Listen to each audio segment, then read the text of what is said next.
Kita akan belajar tentang kesan akibat penjajahan di negara kita. Terdapat 3 kesan terhadap pentadbiran, ekonomi dan sosial. Jom. Objektif pembelajaran yang akan kamu capai di akhir video ini adalah merangkumi standard pembelajaran 7.1.4, iaitu kamu akan dapat menyatakan kesan penjajahan terhadap pentadbiran dan sosioekonomi. Terdapat 3 kesan penjajahan kepada negara kita. Yang pertama, kita lihat dari segi pentadbiran. Yang kedua, kita lihat kesannya dari segi ekonomi. Yang ketiga, kita lihat dari segi sosial.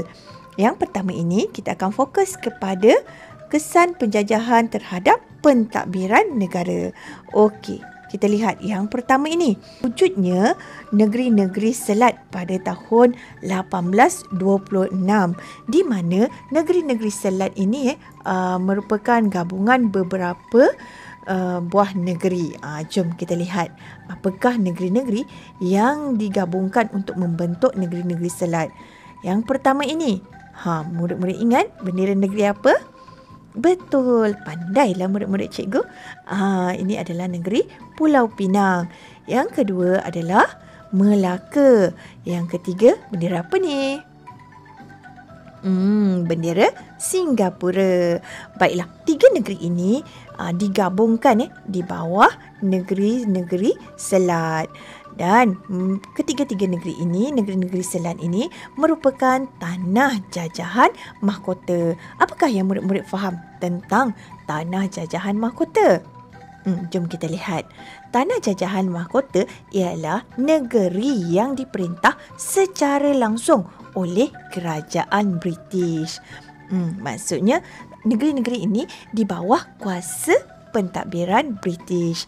Negeri-negeri selat ini ditadbir oleh Gubernur.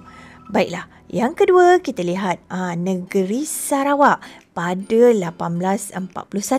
Murid-murid masih ingat lagi siapakah penjajah di negeri Sarawak? Betul, James Brooke. Di Sarawak ini pemerintahannya adalah bercorak monarki. Monarki itu apa, cikgu? Ini dia, monarki ialah pemerintahan beraja. Sistem pemerintahan beraja yang diperkenalkan oleh James Brooke ini sebenarnya untuk mendapatkan sokongan daripada penduduk tempatan. Beliau melibatkan pemimpin tempatan dalam pentadbiran. Apakah gelaran kepada James Brooke ni tadi? Ya, betul. Pemerintah Sarawak dikenali sebagai Raja Putih ataupun Raja Putih. Baiklah, seterusnya yang ketiga, pentadbiran Sarawak ni dibahagikan kepada 5 bahagian yang ditadbir oleh residen. Ini macam daerah-daerah di Sarawak. Okey, seterusnya kita lihat apakah yang dimaksudkan dengan residen. Residen dan penasihat British ni dia berperanan sebagai penasihat raja atau sultan. Okey, maksudnya dia mentadbir kawasan yang telah dibahagikan tadi. Okey, seterusnya kita lihat di Borneo Utara ataupun Sabah pada tahun 1881. Lembaga pengarah Syarikat Borneo Utara British yang dikenali dengan SBUB berpangkalan di London. Mereka ni memberikan arahan kepada Gubernur, di mana pentadbiran di setiap negeri di negeri Sabah ini diketuai oleh Gubernur. Baiklah, seterusnya mari kita lihat negeri-negeri Melayu bersekutu. Kesan daripada penjajahan ni, wujudnya negeri-negeri Melayu bersekutu pada tahun 1896. Apakah negeri-negeri yang digabungkan di bawah negeri-negeri Melayu bersekutu, murid-murid? Kita lihat, ini dia. Yang pertama ni, bendera negeri mana? Betul, negeri Perak. Negeri Perak, lagi Selangor. Kemudian kita ada Negeri Sembilan dan Negeri Pahang. 4 negeri ini digabungkan membentuk negeri-negeri Melayu bersekutu. Okey, Residen British dilantik untuk menguruskan pentadbiran negeri di bawah negeri-negeri Melayu bersekutu ini. Kemudian, residen British ini tidak boleh mencampuri hal ehwal agama Islam dan adat istiadat Melayu. Maksudnya di sini kita dapat lihat kuasa sultan tu sebenarnya telah hilang. Sebab sebelumnya kedatangan British, sultan ini mempunyai kuasa yang mutlak dalam pentadbiran dan keseluruhan urusan pentadbiran sesebuah negeri itu. Tapi bila British datang, kuasa sultan itu telah mula berkurangan. Sebab apa? Sebab sultan ini terpaksa mengikut arahan British. Dan pembesar-pembesar pula, sebelum kedatangan British, mereka ni ada kuasa untuk mengutip cukai. Tapi bila British datang memperkenalkan sistem residen ini, pembesar ni semua hilang hak untuk mengutip cukai. Baiklah, seterusnya kita lihat wujud pula negeri-negeri Melayu tidak bersekutu pada tahun 1909. Ini dia negeri pertama, iaitu negeri Kedah. Yang kedua, negeri apa ni? Negeri Kelantan. Yang ketiga, negeri Perlis. Dan yang keempat adalah negeri Terengganu. Keempat-empat negeri ini merupakan negeri naungan Siam yang telah diserahkan kepada British membentuk negeri-negeri Melayu tidak bersekutu pada tahun 1909. Tetapi pada tahun 1914, Johor turut dimasukkan dalam negeri-negeri Melayu tidak bersekutu. Seterusnya, penasihat British ini dilantik bagi membantu pentadbiran di negeri-negeri Melayu tidak bersekutu ini. Okey, apakah perbezaan di antara negeri-negeri Melayu bersekutu dan negeri-negeri Melayu yang tidak bersekutu ni? Perbezaan yang paling ketara adalah kuasa sultan dalam negeri-negeri Melayu bersekutu hanya fokus kepada urusan agama dan adat istiadat Melayu. Berbeza dengan negeri-negeri Melayu tidak bersekutu ni, sultan masih lagi mempunyai kuasa.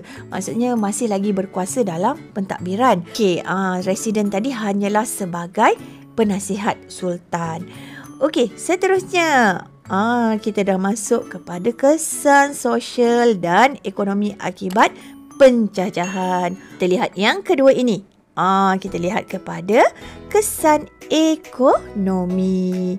Baiklah, dalam ekonomi ni, mari kita lihat.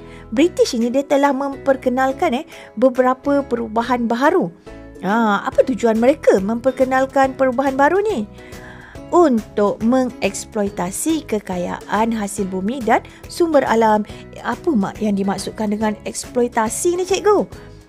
Ini dia. Eksploitasi bermaksud mengambil kesempatan terhadap sesuatu untuk keuntungan sendiri. Ini bermaksud segala perubahan yang dilakukan di tanah Melayu itu sebenarnya adalah menguntungkan diri dia sendiri.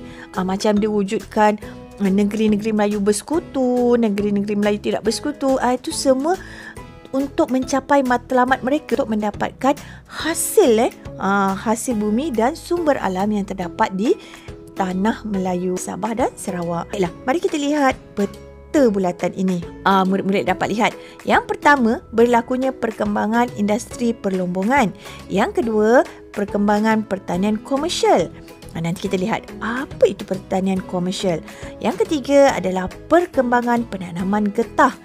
Yang keempat adalah sistem perbankan moden. Mari kita lihat yang pertama. Perkembangan industri perlombongan. Apakah yang berlaku? Ini merupakan peta tanah Melayu di mana di tanah Melayu ini terdapat emas. Kalau di Sarawak pula kita ada biji timah. Kemudian hasil bumi di Sabah pula kita ada arang batu. Baiklah, seterusnya mari kita lihat perkembangan pertanian komersial. Bila kita sebut saja komersial, apakah yang dimaksudkan dengan komersial ni, murid-murid? Kamu tahu? Komersial sebenarnya berkaitan dengan perdagangan secara besar-besaran. Bukannya secara kecil-kecilan. Kalau kecil-kecilan kita panggil sara diri. Komersial ni dia dah buat secara besar-besaran. Baiklah. Apakah tujuan pertanian komersial ni? Tujuan dia adalah untuk ekspor. Mereka buat pertanian secara besar-besaran di Tanah Melayu, di Sabah dan Sarawak. Kemudian hasil dia tu dia ekspor ke negara Eropah. Di Tanah Melayu kita dapat lihat berlakunya penanaman secara besar-besaran dalam kelapa sawit.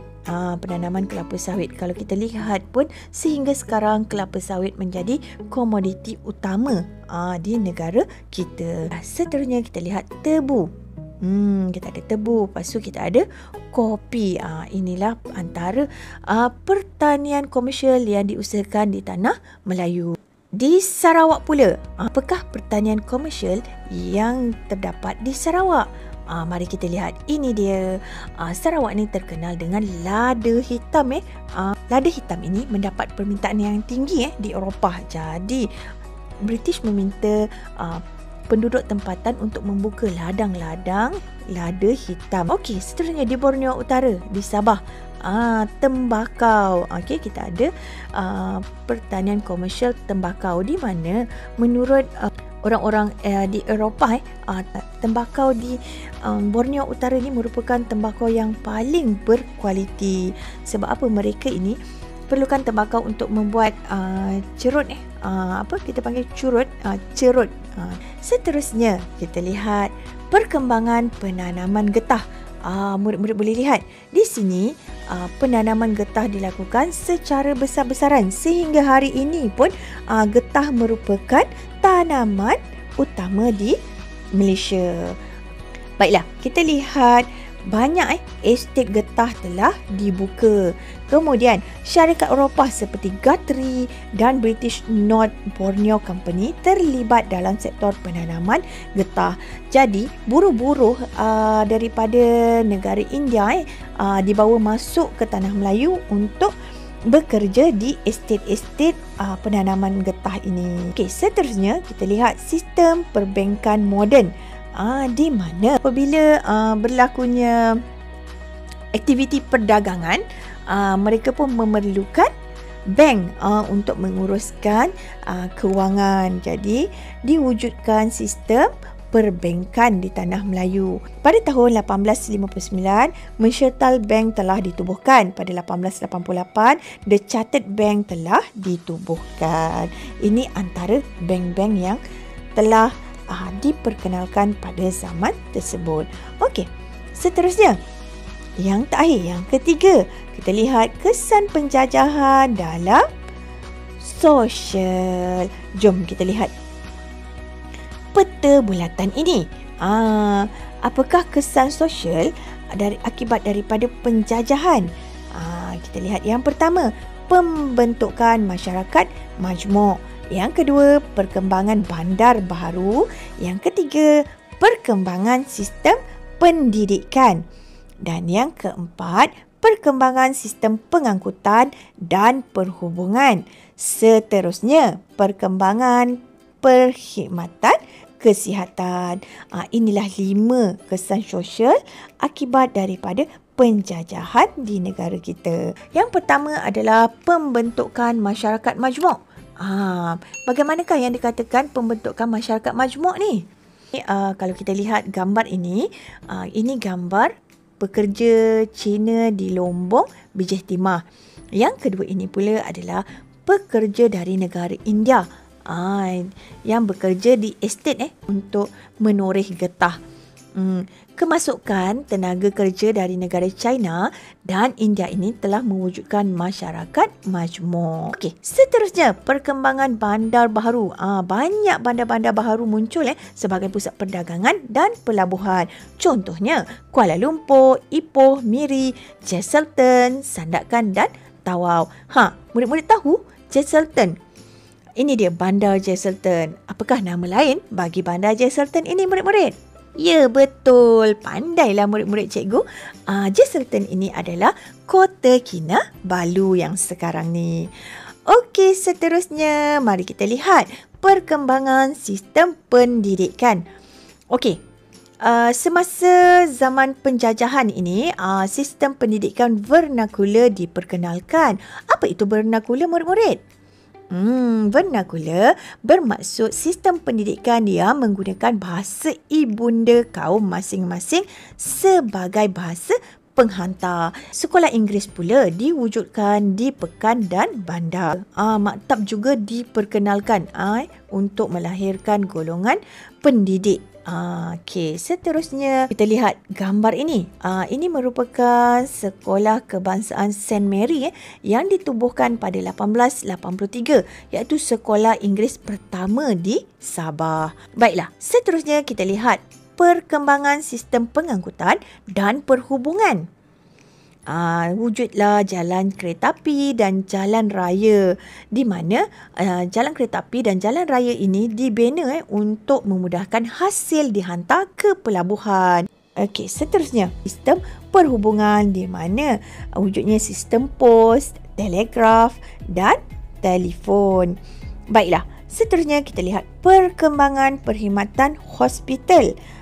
Hospital pertama di negara kita adalah Hospital Taiping yang ditubuhkan pada tahun 1880. Baiklah, murid-murid, kita lihat pembukaan hospital dan dispenseri ni adalah tujuannya untuk merawat pesakit. Dispenseri, apa tu cikgu? Okey, dispenseri ini adalah tempat mengambil ubat. Sebagai kesimpulannya, apakah kepentingan kita mengetahui tentang zaman penjajah ni, murid-murid? Ini dia. Ianya membolehkan kita memahami dan menghargai kedaulatan negara kita. Seterusnya, apakah peranan kamu semua sebagai pelajar? Kamu haruslah mempunyai perasaan cinta akan negara, iaitu kita perlu pupuk semangat patriotik terhadap negara kita. Sampai di sini saja video pada kali ini. Jangan lupa tekan butang subscribe dan butang loceng untuk mendapatkan video-video terbaru daripada channel Cikgu. Jangan lupa juga untuk like, share video Cikgu dengan rakan-rakan kamu. Bye!